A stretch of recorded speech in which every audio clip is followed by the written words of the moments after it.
आज मी तुमच्याबरोबर शेअर करते आहे फ्रोझन मटारची अतिशय सोपी अशी पद्धत, म्हणजे की वर्षभर जरी मटार ठेवाल तरी अजिबातही तो खराब होणार नाही।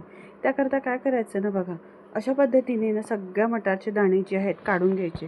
त्यानंतर मी तुम्हाला सांगते की याला मटारला स्टोअर कसं करायचं। मार्केटला ना बऱ्याच पद्धतीचे ना झिपलॉक बॅग असे येत असतात बघा, ज्यामध्ये मी मटार स्टोअर करून ठेवलेला आहे त्या पद्धतीचे झिपलॉक बॅग येतात, किंवा मी दाखवते आहे आजकाल ह्या नवीन पद्धतीच्या देखील झिपलॉक बॅग अशा भरपूरशा अवेलेबल आहेत। तर झिपलॉक बॅग इथे आपल्याला एक तर वापरायचे आहेत, किंवा मग एअरटाईट कंटेनर जे आपले प्लास्टिकचे वगैरे असतात ना, ते एअरटाईट कंटेनर इथे आपल्याला वापरायचे आहेत।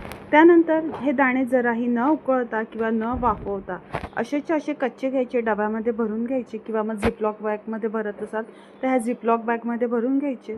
त्यानंतर आपल्याला हा जो मटार आहे डायरेक्ट फ्रीझरमध्ये असेच्या असा स्टोअर करायचा आहे। वर्षभर अशा पद्धतीने जरी तुम्ही मटार ठेवाल ना तरी अजिबातही तो खराब होणार नाही।